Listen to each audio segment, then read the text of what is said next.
Hi hello வணக்கம் தீபிகா குட்டி YouTube channel உங்கள் பண்ணி இப்போ என்ன பார்க்குறோன்னா நம்ம அசோக் லேலண்ட் தோஸ்த் வண்டியில் வந்து பார்த்திங்கன்னா கியர் ஷிஃப்டிங் ப்ராப்ளம். அதாவது எப்பயுமே வந்து கியர் ஷிஃப்ட் பண்ணுறது ரொம்ப டைட்டாகவே இருக்குது. ஆனால் கிளச்சோடைய கம்ப்ளைண்ட்டு தான் இது. அதனால் வந்து கிளச் எடுத்துருக்கோம். இந்த வீடியோ வந்து ஃபுல் லாங்காக தான் போயிட்டுருக்கு. ஏன்னா நம்ம என்ன கம்ப்ளைண்ட்டு, என்ன ரீசனு, எதுக்காக கிளச்சு கேட்டுறோம், எதனால் கிளச்சு மாற்றுறோம், இந்த வண்டி கம்ப்ளைண்ட் பார்த்திங்கன்னா காலையில் கிளச்சு ரொம்ப ஆடாக இருக்குது, போக போக இன்னும் ரொம்ப ஆடாக இருக்குது, ரொம்ப சிக்குது, ரிவர்ஸு ஃபஸ்ட்டு செகண்டு இந்த கியர் வந்து என்கேஜே பண்ண முடியல, ஒரு சில டைமில் ஆஃப் பண்ணி தான் ரிவர்ஸே போடுறதா இருக்குது அப்படின்ற கம்ப்ளைண்ட்டு.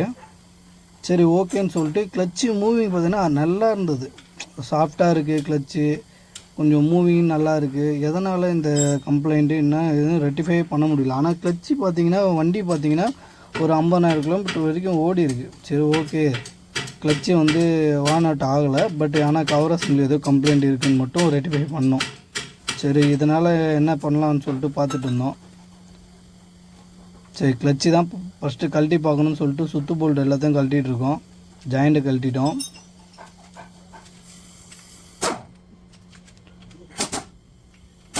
உங்களுக்கு அதே போல் பார்த்தீங்கன்னா சர்வீஸ் ஏதாவது நீடு இருந்தால் தாராளமாக நம்மளுக்கு கான்டாக்ட் பண்ணலாம். நம்ம வந்து புதுசாக ஆரம்பிச்சிருக்கோம், தீபம் மோட்டார்ஸ்னு சொல்லிட்டு, திருமுடியாக்கம் சென்னையில் இருக்குது. எந்த எனி கம்ப்ளைண்ட் தோஸ் வெஹிக்கிளில் எனி கம்ப்ளைண்ட் எதுவாக இருந்தாலும் தாராளமாக நம்மள்கிட்ட வந்து கான்டாக்ட் பண்ணலாம். நீட்டாக வந்து வேலை முடித்து கொடுப்போம். எந்த கம்ப்ளைண்ட்டும் அரெஸ்ட் பண்ணாமல் கொடுக்கவே மாட்டோம். அந்தளவுக்கு தெளிவாக இருக்கும் வேலை.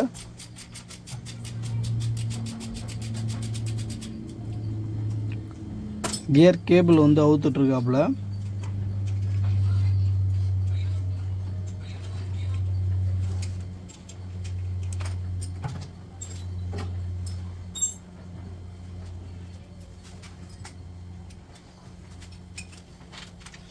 அதே போல் பார்த்தீங்கன்னா கஸ்டமர் வந்து ஃபுல் வீடியோவாக போடுங்க, ஃபுல் வீடியோ தான். நிறைய பேர் நிறைய வந்து நம்ம யூடியூபர் சப்ஸ்கிரைபராக இருக்கட்டும், ஃபாலோவர்ஸாக இருக்கட்டும், எல்லாமே வந்து வீடியோ பார்க்குறவங்க வீடியோ கொஞ்சம் ஃபுல்லாக போடுங்கண்ணா, எனக்கு சரியாக தெரியல, வீடியோ ஃபுல்லாக போட்டிங்கன்னா எங்களுக்கும் வந்து ரெட்டிஃபை பண்ணுறதுக்கு நல்லாயிருக்கும்.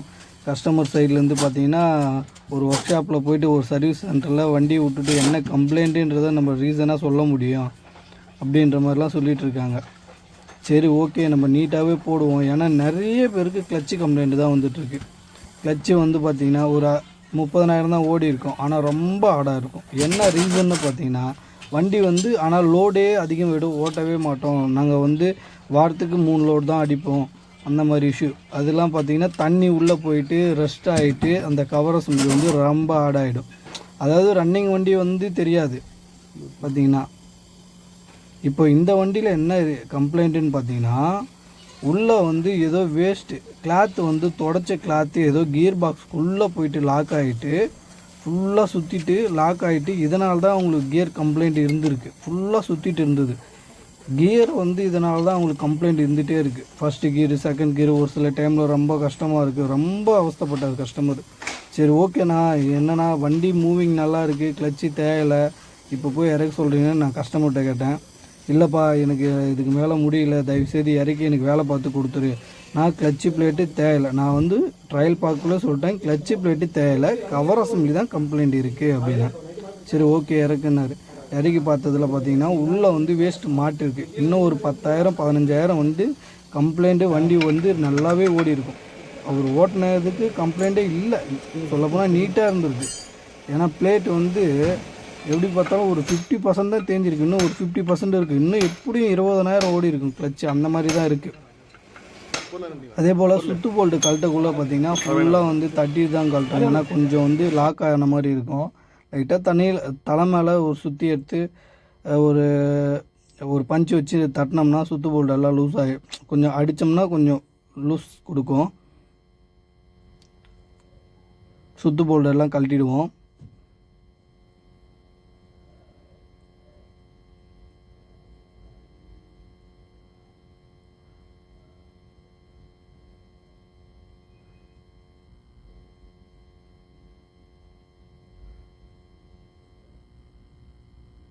கொஞ்சம் டைட்டாக இருக்கிறதால நம்ம ஒரு டீ ராடு இல்லை சப்போர்ட் பைப் போட்டு கழட்டலாம். அதே போல் 8 அலாங்கி வந்து லாக் பண்ணி கழட்டணும்னா நம்மளுக்கு கொஞ்சம் ஈஸியாக இருக்கும், ரொம்ப சுற்றாது. போல்டு வந்து ஸ்லிப் ஆகாது. அலாங்கி போல்டு கொடுத்துருக்காங்க இல்லையா, 6mm அலாங்கி போல்டு, அது வந்து ஸ்லிப் ஆகிடும். இந்த ரீசனுக்காக நம்ம கொஞ்சம் எதனா லாக் பண்ணிவிட்டு கொஞ்சம் ஸ்ட்ரெயிட்டாக அடிச்சுட்டு சுற்றி தலை மேலே அடிச்சுட்டு போடுற அலாங்கி வந்து ஸ்லிப் ஆகாமல் கழட்டணும்னா ரொம்ப ஈஸியாக இருக்கும். மீன்ஸ் அதே போல் பார்த்தீங்கன்னா போல்டு வந்து தலை ஸ்லிப் ஆகாது. நம்ம போல்டு மாற்றணும்னு அவசியம் இருக்காது.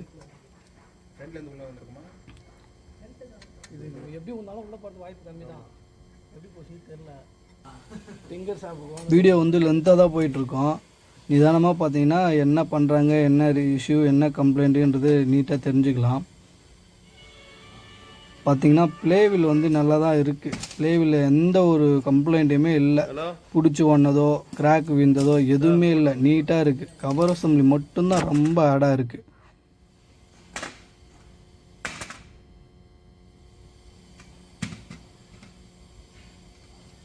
பிளேட்டு கூட ஓரளவுக்கு பரவாயில்ல, நல்லா தான் இருக்குது. எப்படி பார்த்தாலும் இன்னும் ஒரு 20,000 கிலோமீட்டர் தாராளமாக ஓடி இருக்கும், அந்த அளவுக்கு தான் இருக்குது பிளேட்டு.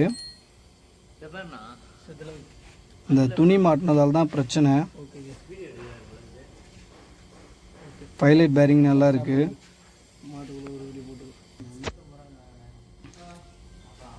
ஓகே, ரிலீஸ் பேரிங் கழட்டிடலாம். மேலே ஒரு லாக் இருக்கும், கீழே ஒரு பூச்சி லாக் இருக்கும், கழட்டிடலாம்.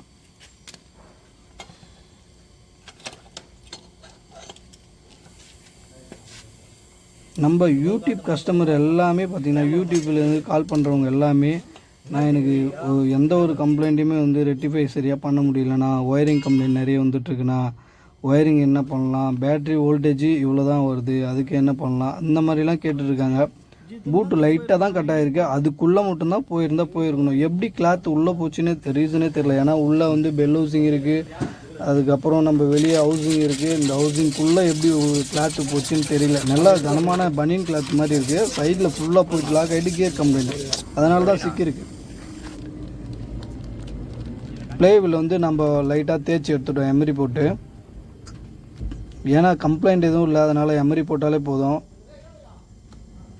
அதிகமாக வந்து ஃபேஸிங்கே தேவையில்லை. ஃபேஸிங் எதுக்காக கொடுக்கணுன்னா, ஃபேஸிங் கனமான கல்லுனா பரவாயில்ல, ஃபேஸிங் பண்ணலாம். இது வந்து கனம் கம்மியாக இருக்கிற கல் தான். நம்ம ஃபேஸிங் பண்ணிட்டோம்னா வந்து கிளச்சு மூவிங்கும் வந்து மேலே வந்துடும், லைஃப்பும் வந்து குறைஞ்சிரும். அதனால் நம்ம வந்து அதிகமாக வந்து பெரும்பாலும் வந்து ஃபேஸிங்கே கொடுக்க வேண்டாம். ப்ளேவில் ரொம்ப தேஞ்சிச்சுன்னா ஆட்டோமேட்டிக்காக தூக்கி போட்டு வேறு போகிறது தான் பெஸ்ட்டு என்னை பொறுத்த வரைக்கும். கவர் அசம்பிளி, புது பிளேட்டு. அதே போல் கஸ்டமரு கம்ப்ளைண்ட்டுன்னு வந்துச்சு, மறுபடியும் அந்த கிளாத் எடுத்துலாம் மாட்ட வேணாம், எனக்கு புதுசே போட்டிருப்பா அப்படின்னு சொல்லிட்டாரு. நானும் அதான் சொன்னேன் கஸ்டமருக்கு, நான் இறக்கிட்டீங்க, லேபரும் வந்துட போகுது, ஒரு மொத்தமாக மாற்றிடுங்க, அதான் பெஸ்ட்டுன்னு சொல்லிட்டேன். ஓகேன்னு சொல்லிட்டாரு. இது வந்து சென்டர் ஷாஃப்ட்டு இருக்கும், சென்டர் ஷாஃப்ட் வைக்கலாம், இல்லைனா ஒரு டீ ராடு வச்சு கூட சென்டர் பண்ணிக்கலாம், ஒன்றும் பிரச்சனை இல்லை. சென்டர் ஷாஃப்ட்டு போட்டு சுற்று போல்டு நம்ம சுற்றி அலாங்கி போல்டு போட்டு டைட் பண்ணுறோம்.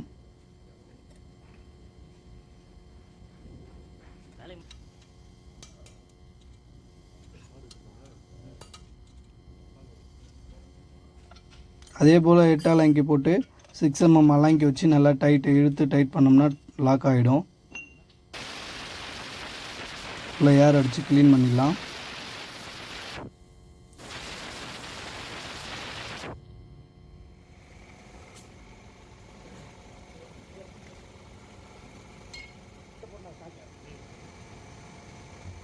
கிரீஸ் லைட்டாக அப்ளை பண்ணிக்குவோம், அப்போ தான் ஷாஃப்ட்டில் முன்ன பின்ன வந்து ஸ்மூத்தாக போகும்.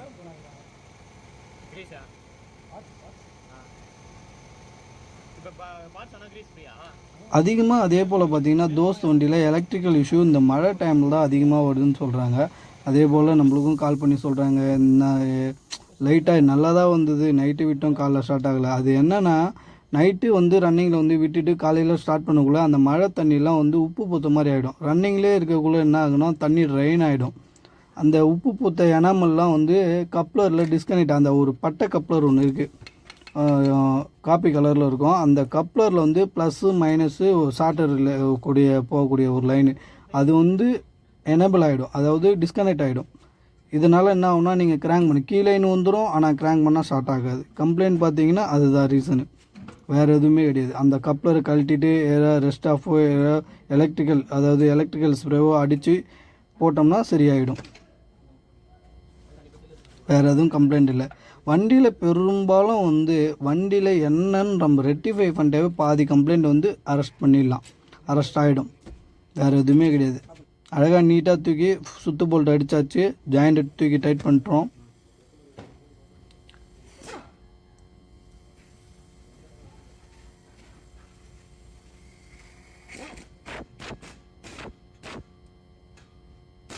நிறைய வந்து கஸ்டமர் பார்த்தீங்கன்னா டெய்லி வீடியோ போடுங்க, டெய்லி லாங் வீடியோ போடுங்க, ஷார்ட்ஸாக போட்டுட்றீங்க அப்படின்னு சொல்லிட்டு கேட்டுட்ருக்காங்க.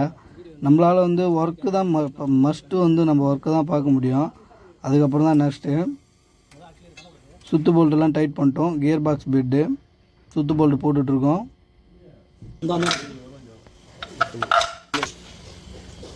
சுத்து போல்ட்டெல்லாம் அடிச்சிட்டோம். கிளட்சி கேபிள் மாட்ட போகிறோம். அதே போல் பார்த்தீங்கன்னா எல்என்டி பிளாஞ்சு மாட்டிகிட்ருக்கோம். நல்லா சுத்து போல்ட்டு போட்டு லாக் பண்ணிட்டு தான் கியர் பாக்ஸ் பெட்டை வந்து லாக் பண்ணோம்.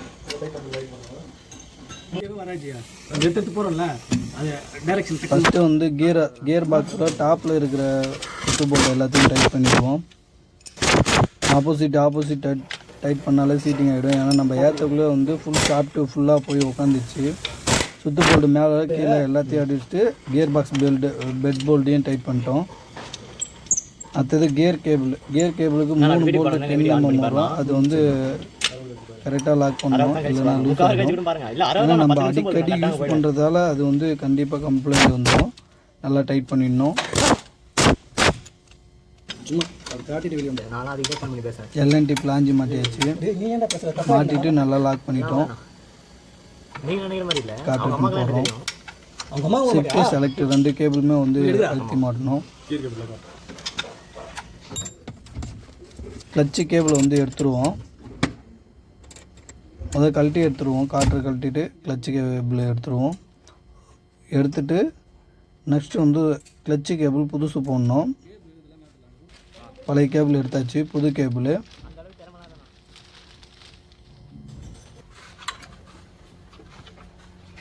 ரூட்டிங் போட்டுட்ருக்கோம்.